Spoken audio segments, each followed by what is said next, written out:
यीशु मसीह के बाद अगर मैंने किसी को नरक का प्रचार करते हुए सुना था तो वो बिली ग्राहम को सुना था, जो सबसे अधिक अपने प्रचारकों में नरक का प्रचार करते थे।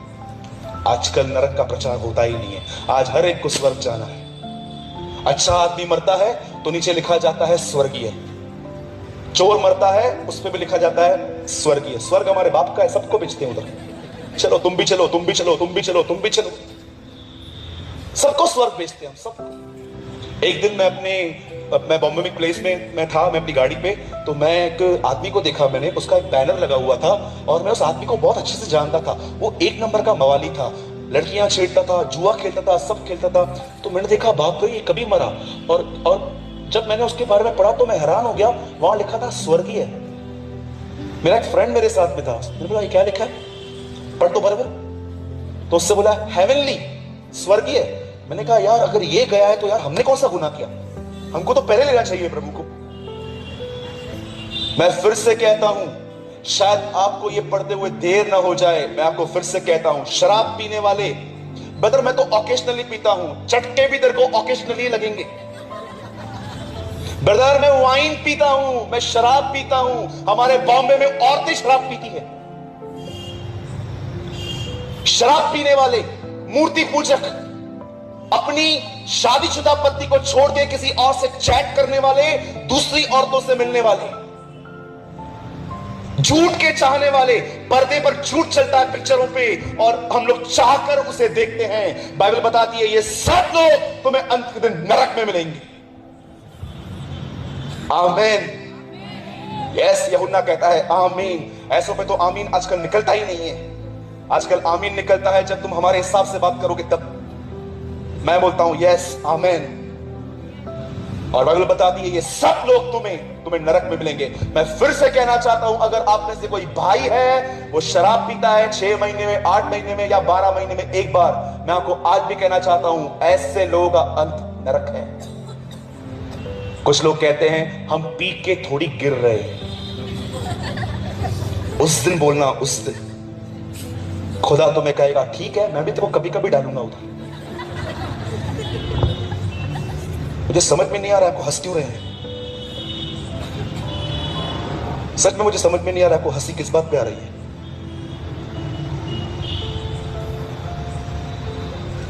बाइबल ऐसा बताती है वो सदोम और अमोरा में गए, लड़कियां लड़कियों से पाप कर रही थी, लड़के लड़कों से पाप कर रहे थे। हमारे बॉम्बे में एक प्लेस है कॉल अंधेरी, वहां पर एक लड़की ने रिसेंटली एक लड़की से शादी की। उसकी फैमिली ने उसको पकड़ के मारा, पीटा, मत कर, क्या कर रही है, तेरा वंश कैसे बढ़ेगा, ओ शट अप। अपनी मां को ऐसे बोल रही थी मैं करूंगी। आप सोचिए इंसान इतना गिर चुका है। ये तो एक लॉफुल सेक्स होता है हस्बैंड और वाइफ के बीच में, आज ये हो गया है। अरे एब्रॉड में तो लोग जानवरों के साथ पाप करते। सोचो इंसान आज जानवरों की लेवल पे आ चुका है। कितनी शर्म की बात है। मैं आपसे पूछना चाहता हूं जितने जवान भाई और बहनें बैठे हैं, मैं पूरे आदर, मैं आपका आदर करता हूं। आज मैं गुस्से की नहीं, मैं आपको प्रेम से आपको मैं एक बात पूछना चाहता हूं, क्या आपकी लाइफ प्योर है? आइए मैं आपसे पूछता हूं, आर यू प्योर?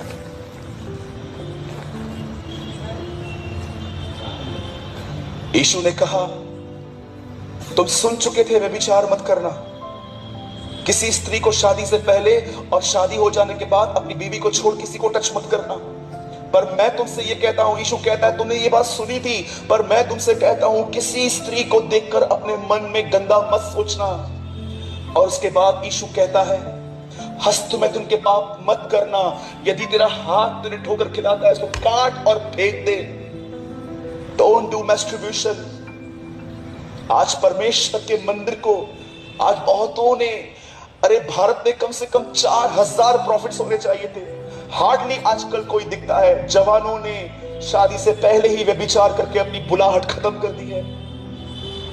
मेरे भाइयों और बहनों, मेरे जवान भाइयों और बहनों, याद रखना मसीह के अंदर 2 ही संबंध हैं, या तो भाई और बहन का या पति और पत्नी का। फ्रेंडशिप नाम का कोई संबंध नहीं है। एक दिन मैं अपने दोस्त से मिलने गया ऑफिस में, किसी औरत के पास बैठा हुआ था, बार बार उसे हाथ दे रहा था। इतना ज्यादा फ्रेंडली था वो उस वुमेन के साथ, और मैं देख रहा था। मैंने उसको बोला शेखर क्या कर रहा है तू? You are married? बोलता है इट्स ओके, ये मेरी फ्रेंड है। मैंने कहा तेरी बीवी अगर तेरे पास में यहीं पर जॉब करती तब करता? नहीं। मैं फिर से कहता हूं, शायद आपको यह बात अच्छी नहीं लगेगी, मसीह के अंदर दो ही संबंध हैं, एक पति पत्नी का या दूसरा भाई बहन का। फ्रेंडशिप और ये फ्लेक्स करना, ये कोई संबंध नहीं है। आपको कोई इतना खुलेआम नहीं बताएगा, पर आज मैं बता के जा रहा हूं, शायद आप दोस्तों व्यभिचार पे गिरने में 1 मिनट नहीं लगेगा। इंग्लिश में एक कहावत है, so many bad things start with good intentions. बहुत सारी बुरी चीजें अच्छे तरीकों से भी शुरू हो जाती हैं। आप जानते हो बाइबल क्या बताती है? सदोम और अमोरा एक ऐसा ही देश था, वो वहां पर रहने के लिए लग गया, और एक दिन परमेश्वर ने देखा कि जब इस नगर की बुराई इतनी ऊपर हो गई है, इतनी बढ़ गई है कि अगर मैंने इस नगर को नाश नहीं किया तो इनमें से निकलने वाली जो जनरेशन है वो इतना गुनाह करेगी कि हो सकता है कि आने वाले थिंग्स में लोग भीतरी कपड़े पहनना भी बंद कर देंगे, वो पूरी तरह से नंगे घूमेंगे। और परमेश्वर ने डिसाइड किया कि वो उस नगर को नाश करेगा। पर परमेश्वर ने एक व्यक्ति को देखा वहां पर जिसका नाम लूत था, जो इब्राहिम का भांजा था, और परमेश्वर ने ये बात इब्राहिम पे प्रकट की कि मैं उस नगर को नाश करने वाला हूं। इब्राहिम ने प्रार्थना करना शुरू की, प्रभु अगर वहां पर 50 लोग होंगे तो क्या तू उस देश को नाश करेगा? प्रभु ने बोला नहीं करूंगा। 40 होंगे तो नहीं करूंगा, 30 होंगे तो नहीं करूंगा। और आखिर में परमेश्वर ने उसकी विनती सुनी।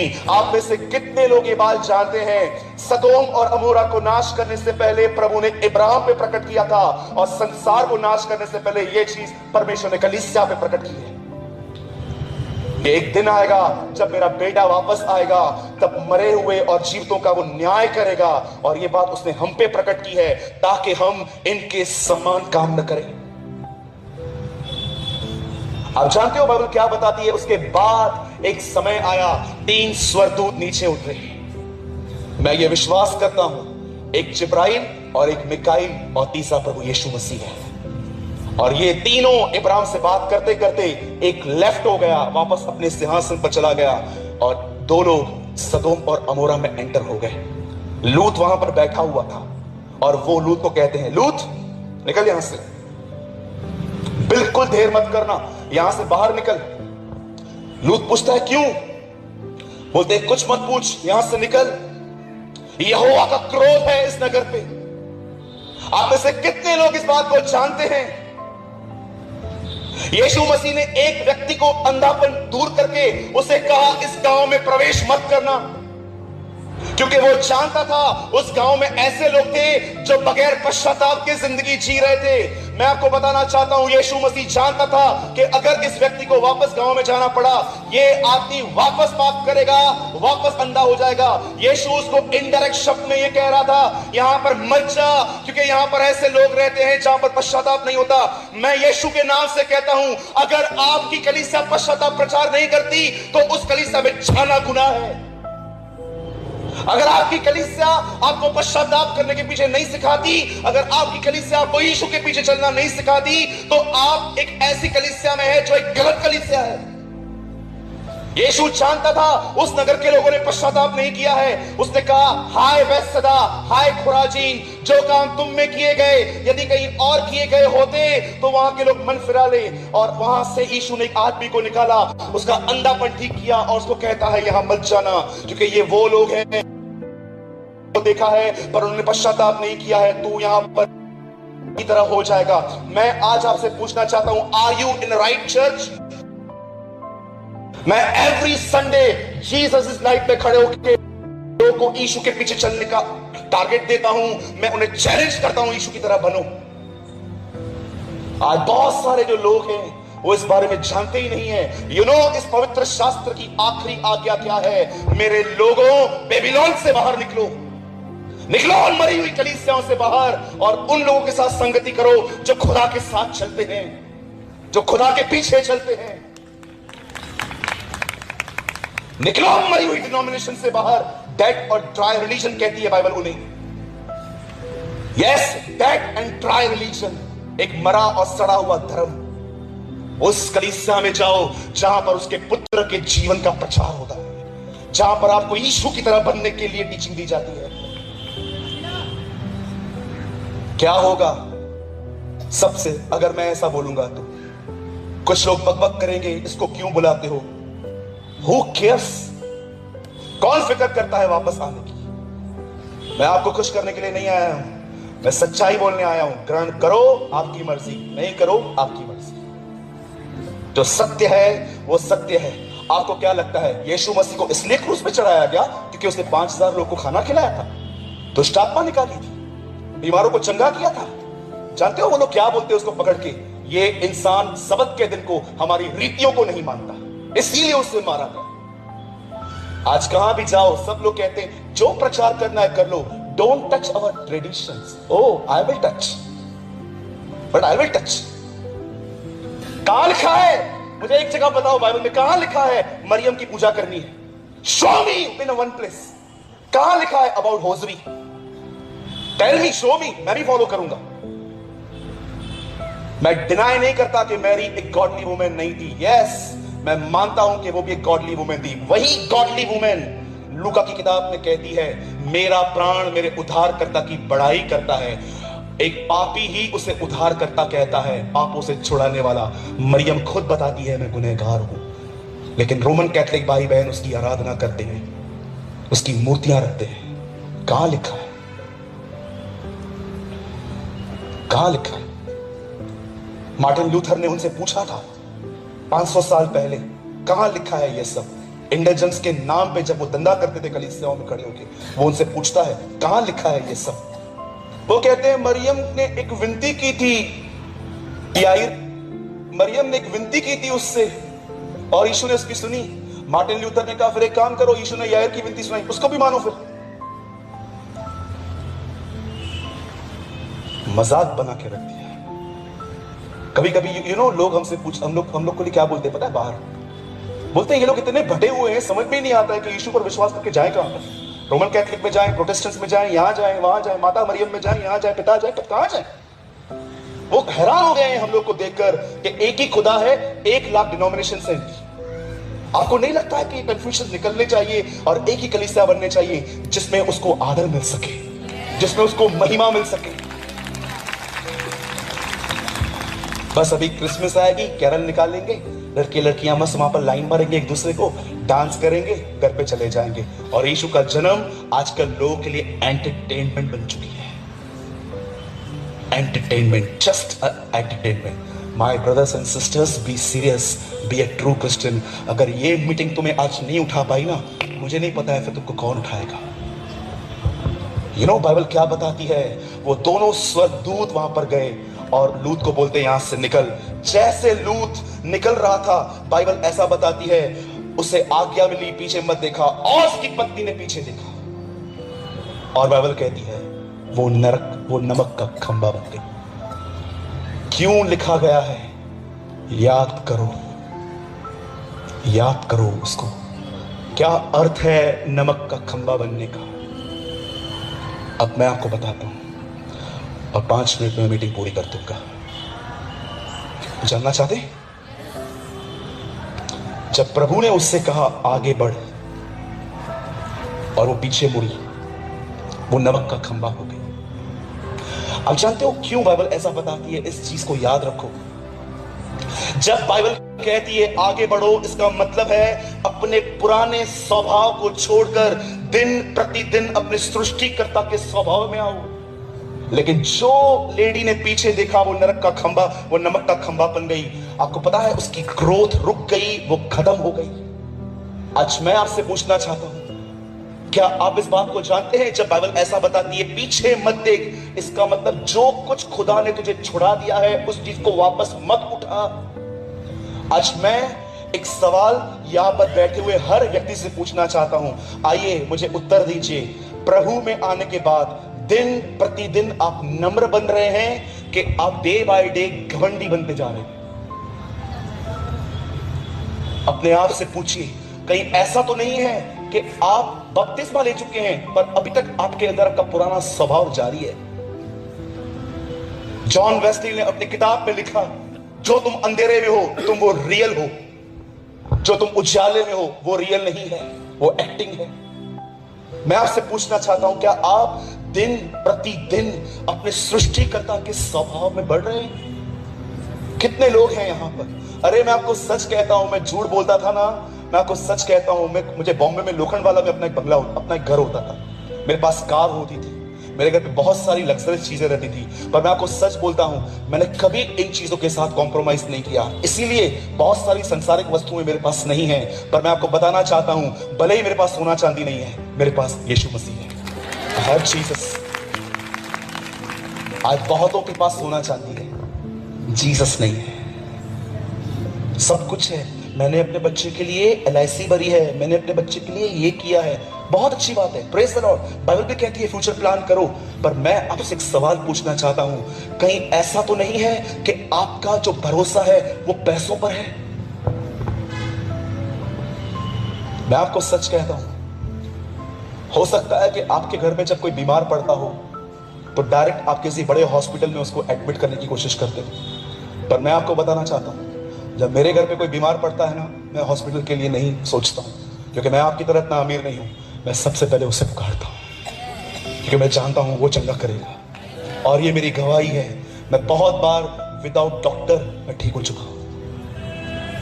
यस, मैं आपसे पूछना चाहता हूं, क्या आप अपने सृष्टिकर्ता के स्वभाव में एवरी डे बढ़ रहे हो? और अगर आप बढ़ना चाहते हो तो आज मैं आपको एक रास्ता बताता हूं, अगर वो करोगे, मैं यीशु के नाम से कहता हूं, आने वाले दिनों में आप डे बाय डे यीशु की तरफ बनते जाओगे। You become like Lord Jesus Christ. और सुनिए, उसके लिए आपको क्या करना है, अब ध्यान दीजिएगा। आप जानते हैं पवित्र आत्मा क्यों दिया गया है? ओ, जब मैं ऐसा कहता हूं पवित्र आत्मा क्यों दिया गया है, तो क्या बताऊं मेरे पास क्या है मेरे अंदर में, मैं खड़ा नहीं रह पाता हूं जब मैं इसके विषय में बात करता हूं। आज से बहुत साल पहले इब्राहिम के बेटे को एक दुल्हन चाहिए थी। इब्राहिम ने अपने नौकर एलियाजर को कहा, जा उस गांव में जा और मेरे बच्चे के लिए एक अच्छी लड़की लेकर आ। इब्राहिम 20 ग्राम के 6 बैंगन लेकर और ऊंट लेकर ढूंढने निकला अपने मालिक के बेटे की पत्नी को। और एक समय ऐसा आया, वो एक गांव में पहुंचा, उसने घुटने टेके और परमेश्वर से कहता है, हे परमेश्वर, मेरे स्वामी के प्रभु, मैं तुझसे प्रार्थना करता हूं, जो भी लड़की हो वो मेरे पास आके खुद कहेगी कि क्या मैं तेरे ऊंटों को पानी पिलाऊं। मैं कभी कभी सोचता था, प्रभु जी, इस आदमी ने ये चिन्ह क्यों रखा? आपको पता है ऊंटों को पानी पिलाना कितना डिफिकल्ट होता है? वो हमारी तरह 1-2 ग्लास बॉटल नहीं, वो इतना पानी एक समय अपने अंदर स्टोर कर देते हैं, क्योंकि वो एक अकेला जानवर है जो रेगिस्तान में सरवाइव करता है। कई दिनों तक उसे पानी नहीं मिलने पर भी वो चल पाता है। आपको पता है इनडायरेक्टली एलियाजर प्रभु को क्या कह रहा था? वो जो भी लड़की हो वो हार्ड वर्कर हो। नीति वचन में लिखा गया है, मनुष्य की पहचान उसकी नम्र जुबान और कड़क हाथों से होती है। आज हमारे साथ उल्टा है, हमारी जुबान हार्ड है और हाथ सॉफ्ट है। पहले के दिनों में ऐसा नहीं होता था। पहले के दिनों में लोगों के हाथ कड़क होते थे, जुबान सॉफ्ट होती थी। आज लोगों की जुबान कड़क हो गई है, हाथ सॉफ्ट हो गए, सब हाथ में मिलता है उन्हें। मैं आपसे पूछना चाहता हूं, यहां पर कितने लोग हैं अपने घर में अपना काम खुद करते हैं? ऐसा लिखा गया है, मुर्दों में से जी उठने के बाद जब पतरस यीशु की कब्र पे गया तो वहां पर लिखा गया है, हमने क्या देखा? यीशु का अंगोछा लपेटा हुआ पड़ा था। कितनी अजीब बात है ना। समझिए, ये कब्र का दरवाजा है, पतरस अंदर आया और पतरस ने देखा यीशु मसीह कहां भी नहीं है, पर उसे एक कपड़ा मिला जो लपेटा हुआ पड़ा था। लिखा है ये कपड़ा यीशु के सर से बंधा हुआ था। लेकिन जैसे यीशु ने कपड़ा उतारा और जब पतरस आता है तो क्या कहता है? मैंने उस कपड़े को लपेटा हुआ देखा। कितनी बड़ी बात है ना। मुर्दों में से जिंदा होने के बाद भी उसे पता था मुझे अपना काम खुद करना है। What a God of discipline। आज हम लोग कभी कभी घर में आते हैं, जूते नहाते हैं, वो सब वहीं पर पड़ा रहता है। क्यों? मेरी पत्नी करेगी। क्यों? वो तुम्हारी नौकर है। तुम्हारे हाथ में क्या मेहंदी लगी हुई है? तो मतलब तू क्या कहना चाहता है? सब मैं करूं? किया तो फिर क्या हुआ? बहुत सारे भाई लोग हैं ना, ऐसा समझते हैं घर पे लड़की नहीं नौकरानी लेकर आए हैं। जैसे एक दिन उनका काम करके दिखाओ, पता चलेगा आपको। आप जानते हो एलियाजर ने उससे क्या मांगा? मुझे एक ऐसी लड़की देना मेरे मालिक के बेटे के लिए जो मेरे ऊंटों को पानी पिलाए। और बाइबल ऐसा बताती है, दोपहर का समय था, रिबेका अपनी सहेलियों के साथ वहां पर आई थी। मैं ये विश्वास करता हूं वहां पर एक स्वर्गदूत खड़ा था जो दिखाई नहीं दे रहा था, क्योंकि बाइबल बताती है 90% प्रभु की इच्छा वही पूरी करते हैं, इंसान तो खाली 10% पूरी करता है। मैं ये बिलीव करता हूं जब सब लड़कियां वहां पर आ रही थी, वहां पर एक स्वर्गदूत खड़ा था, उसने हर एक को रोक दिया, सिर्फ रिबेका आगे आई। ये लो बाइबल क्या बताती है, वो लड़कियां आ रही थी पर कुएं तक सिर्फ रिबेका पहुंची। और जैसे रिबेका वहां पहुंची, वो एलियाजर को कहती है, हे मेरे प्रभु, क्या मैं तेरे ऊंटों को पानी पिलाऊं? बोलता है, वो हैरान हो गया, उसने उसको बैंगल डाले उसके हाथ में, पर वो कहती है, रुक, पहले तुझे मेरे पिताजी से बात करनी पड़ेगी। वो आज की जनरेशन की तरह नहीं थी, सब कुछ करने के बाद माँ बाप को बताएगी। She is a girl of customs. वो जानती थी कुछ रिवाज हैं जिसमें बड़े लोग बीच में बात करते हैं।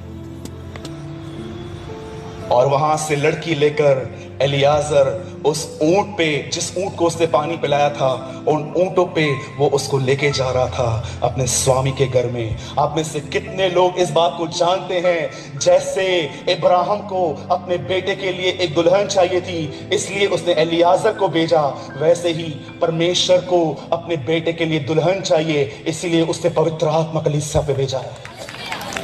मैं आपको बताना चाहता हूं, यदि आप में से कोई भी ऐसा व्यक्ति है जो अपने सृष्टिकर्ता के स्वभाव में चलना चाहता है, धीम, नम्र, pure, gentle, Holi, blameless, long suffering, जो पवित्र आत्मा से परिपूर्ण होके, मैं आपको बताना चाहता हूं एक ही रास्ता है अपने परमेश्वर के स्वभाव में चलने का। मैं आपको बताना चाहता हूं एक ही रास्ता है, पवित्र आत्मा से परिपूर्ण हो जाओ।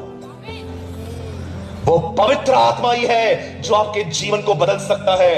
बड़े दुख के साथ मैं आपको कहना चाहता हूं, पुराने नियम में लोग यहोवा परमेश्वर को नहीं जानते थे। जब ट्रिनिटी का पहला पर्सन इस पृथ्वी पर था, लोगों ने उसे नहीं पहचाना। जब पहला पर्सन ऊपर चला गया, दूसरा पर्सन जीसस आया, लोगों ने उसे भी नहीं जाना। और जब वो ऊपर चला गया, आज उसका थर्ड पर्सन हमारे बीच में है, लोग उसे भी नहीं जानते। मैं आपसे पूछना चाहता हूं, कितने लोग हैं जो प्रभु के सामने आंसू बहाते हैं, फास्टिंग करते हैं और कहते हैं, प्रभु मेरे गुस्से की वजह से मेरे बहुत सारे संबंध खराब हुए हैं, मुझे इस गुस्से पर विक्ट्री दे। पवित्र आत्मा के लिए लिखा गया है, वो एक सहायक है, वो एक मददगार है, वो मदद करता है हम सबकी, हमारे पुराने स्वभाव से निकलकर हमें वो यीशु के स्वभाव में लेके जाता है। और जानते हो वो किन्हें भरता है? वो किन्हें अपने आप से भरता है? मैंने कल भी कहा था, मैं आज भी कहता हूं, जब परमेश्वर को इस सृष्टि को बनाना था, जब उसको पेड़ पौधे बनाने थे, उसने पृथ्वी से बात की थी, हे पृथ्वी तुझ में से फल उठे। जब उसे मछलियां बनानी थी तो उसने समुद्र से बात की थी, हे समुद्र तुझ में से मछलियां निकले। लेकिन जब परमेश्वर को मनुष्य बनाना था, उसने खुद से बात की थी, आओ हम मनुष्य बनाए। आप जानते हो, मछली पानी से निकली, खत्म हो जाती है, पेड़ जमीन से उखड़ा, खत्म हो जाता है। तुम प्रभु की उपस्थिति से दूर हो जाओ, तुम सूख जाओगे, आप ड्राई हो जाओगे। और मैं आत्मा में देख भी पा रहा हूं, यहां पर बहुत सारे पेड़ बैठे हैं, पेड़ जिनके अंदर सिर्फ ग्रीनरी है, कोई फल नहीं है, सिर्फ ग्रीनरी। बाइबल साथ में लेकर आए हैं, नो फ्रूट्स। कितने लोग हैं मुझे बताइए, आप मॉर्निंग में अपनी नींद खराब करते हैं और घुटनों पर आके खुदा से कहते हैं, प्रभु मेरे स्वभाव की वजह से तेरा बहुत अनादर हुआ है। लोग मेरे को देख के, कुछ लोग ऐसा कहते हैं कि ये सही मसीह नहीं है, प्रभु तू मुझे बदल। मैंने बहुत कोशिश की दूसरों को बदलने की, सांस को बदलने की, इसको बदलने की, अब नहीं। चेंज मी। आप जानते हैं, जब वो यरूशलेम में गया तो पहली चीज उसने क्या की? आप में से कितने लोगों ने ये बात नोटिस की है बाइबल को पढ़ते समय? जब यीशु 30 साल के बाद, वो कभी भी यरूशलेम में पूरी रात नहीं टिका था, और जिस रात वो टिका, उस रात वो अरेस्ट हो गया।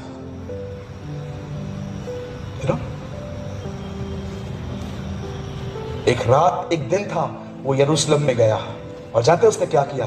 पहली चीज, उसे पेड़ को श्राप दिया। उसके बाद वो मंदिर में गया, और मंदिर में जो भी लोग दान दशवांश का धंधा कर रहे थे, उन सबको उसने उठाया और सबको बाहर निकाला। पहले पहले किसको निकाला? जो लोग कबूतर बेच रहे थे। कबूतर किसका प्रतीक है? पवित्र आत्मा का। ऑयल किसका प्रतीक है? पवित्र आत्मा का, अभिषेक का। उन दिनों में कबूतर बिकते थे, आज ऑयल बिकता है। 3 रुपए की डब्बी 300 में बेचते हैं, ढोंगी कहीं के। 1 रुपया मत दिया करो इनको, दे आर हिपोक्रेट्स। गरीब को तो इससे अच्छा। मैं अपनी कलीसिया में हमेशा कहता हूं, अगर तुम्हारे हाथ में ऑफरिंग है और तुम कलीसिया की तरफ आ रहे हो प्रभु के भवन में डालने के लिए, और तुम किसी को ऐसे को देख रहे हो जो भूखा नंगा बैठा है, 1 रुपया चर्च में मत लाना, पहले उसको खिलाओ, बाद में देख लेंगे। यीशु मसीह ने नहीं कहा मेरे पीछे चल तुझे स्वर्ग में धन मिलेगा, उसने कहा अपना पैसा गरीबों को दे और मेरे पीछे चल तुझे स्वर्ग में धन मिलेगा। बाइबल कहती है, मैं नहीं। मैं आपसे पूछना चाहता हूं, कितने लोग हैं यहां पर पवित्र आत्मा से भरने के लिए कीमत चुकाते हैं? कैथरीन कुलमैन, एक परमेश्वर की महान दासी, अपने प्रचार में कहती है, इससे पहले कि मैं यीशु का प्रचार करूं, उससे पहले मैं 1000 बार मरती हूं। फिर से कहूं, एक परमेश्वर की दासी 19वीं सदी में अपनी किताब में लिखती है, इससे पहले कि मैं यीशु के लिए कुछ बात करूं, उससे पहले मैं 1000 बार मरती हूं। मेरे भाइयों और बहनों, इस बात को याद रखना, अगर तुम चाहते हो कि तुम्हारे अंदर यीशु दिखे तो तुम्हें मरना होगा, फिजिकली नहीं, अपने गंदे स्वभाव में। इससे पहले कि मैं वाइंड अप करूं, एक चीज आपको बोलना चाहता हूं। एक दिन लोग यीशु से मिलने आए, उनके चेलों से उनकी मुलाकात हो गई। वो कहते हैं, हे मास्टर, ओ सर, हम यीशु को देखना चाहते हैं। बोलो देखना, जोर से बोलो देखना। उन्होंने ये नहीं कहा कि हम उससे मिलना चाहते हैं, वो कहते हैं हम उससे देखना चाहते हैं। अंद्रियास और फिलिपुस अंदर गए और यीशु सामने बैठे थे और उनको कहते हैं, स्वामी, ग्रीक्स आर देयर, यूनानी लोग आए हैं और वो तुझे देखना चाहते हैं। जानते हो यीशु ने क्या किया?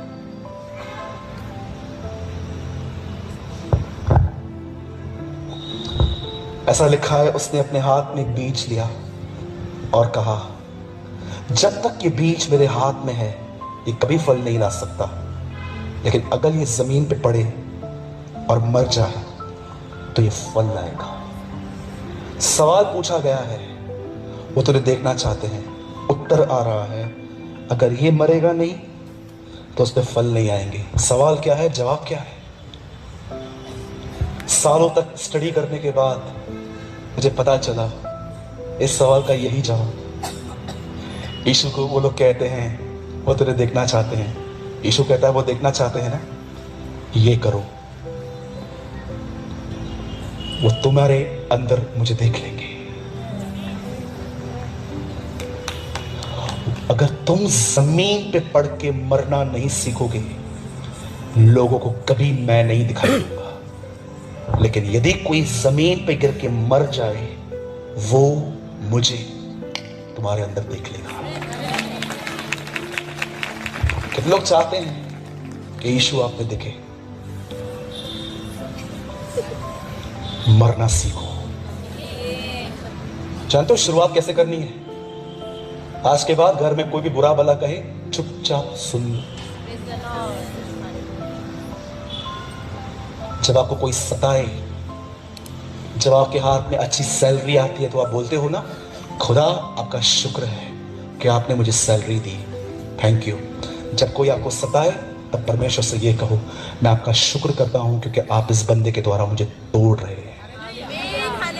कहेंगे? जो नहीं मरे हुए हैं वो दूसरों को मारते हैं आजकल, अगर अपने सृष्टिकर्ता के स्वभाव में, अपने स्वभाव में नहीं, 70 80 साल के बुढ़े लोग मैंने देखे हैं, मरने से पहले ऐसा कहते हैं, ये जो मेरा बेटा खड़ा है ना, इसको प्रॉपर्टी का 1 रुपया मत देना, उसने मुझे पानी का ग्लास भी नहीं पिलाया था कभी। मरने से पहले भी उनका ये स्वभाव रहता है। सोचो, हाउ आर यू? एक सवाल पूछ के मैं खत्म कर रहा हूं। कैसे हैं आप?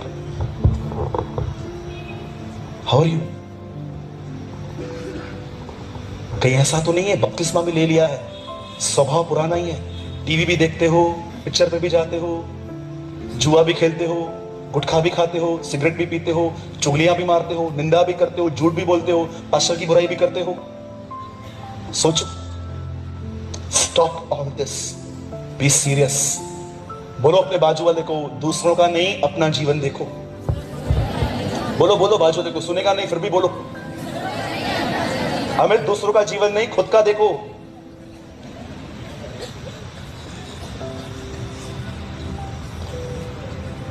आपको क्या लगा था मैं आपको यह बताऊंगा कि वीजा कैसे लगेगा?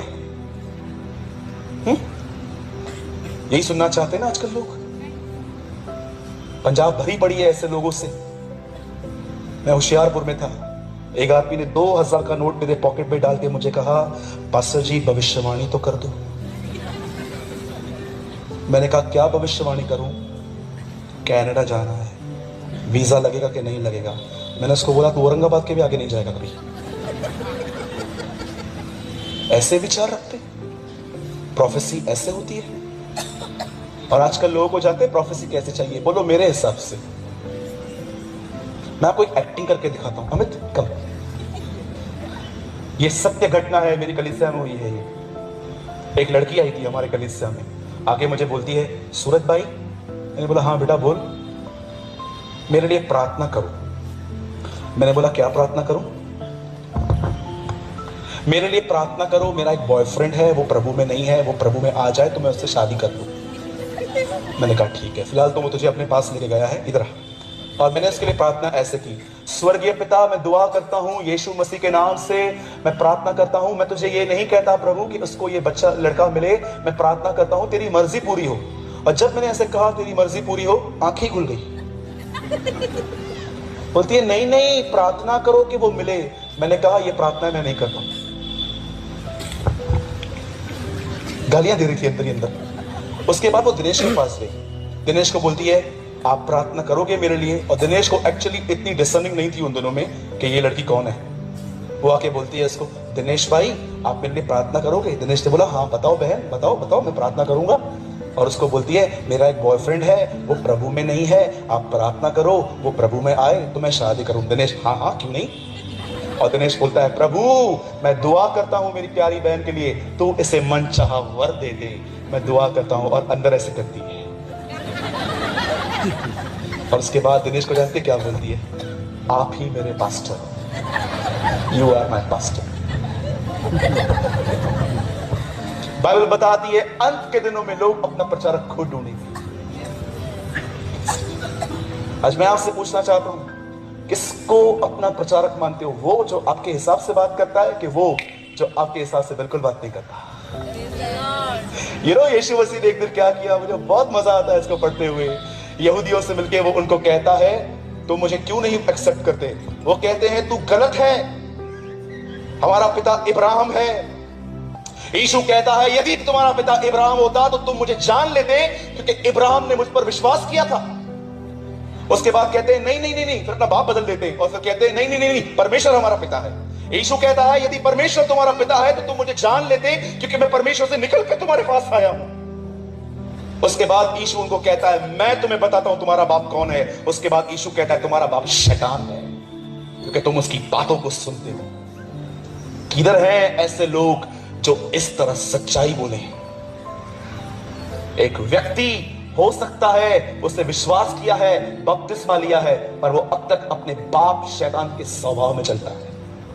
मैंने अपनी आंखों से देखे ऐसे लोग।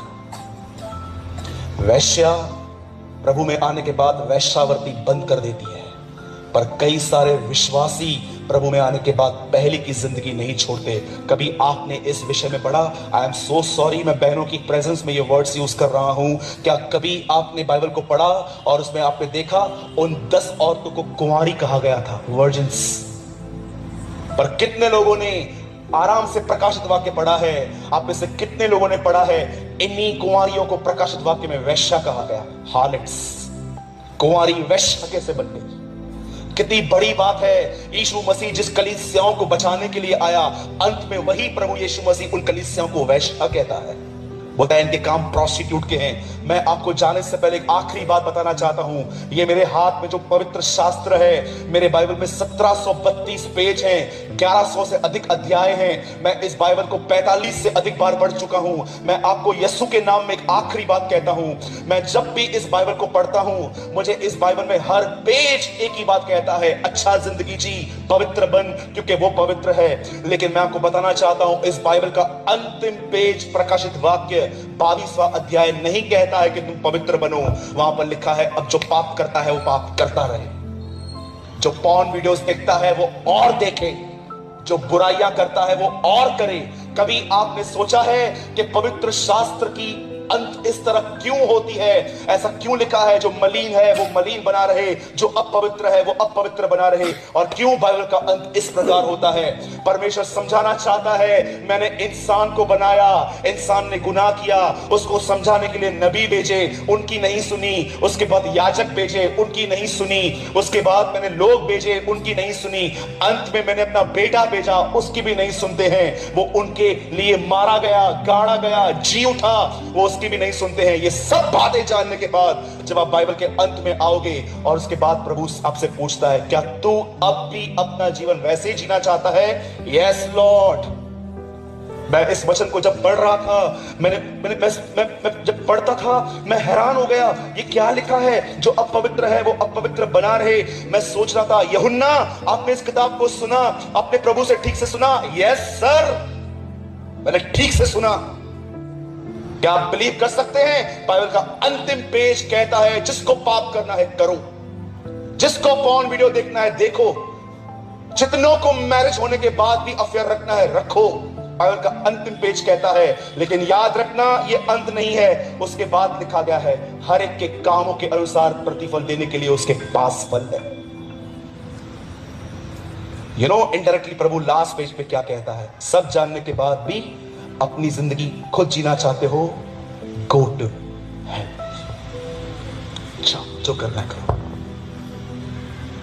आप जानते हैं, न्याय के दिन, ओ जीसस, न्याय के दिन, मैं फिर से कहता हूं, न्याय के दिन वही लोग बुद्धिमान ठहरेंगे प्रभु की नजर में, जो इस पृथ्वी पर यीशु की तरह जिंदगी जीते थे। न्याय के दिन परमेश्वर के सामने वही लोग, परमेश्वर उनको ही कहेगा, ये बुद्धिमान आदमी है, क्योंकि ये पृथ्वी पर मेरी तरह जीवन जीता था।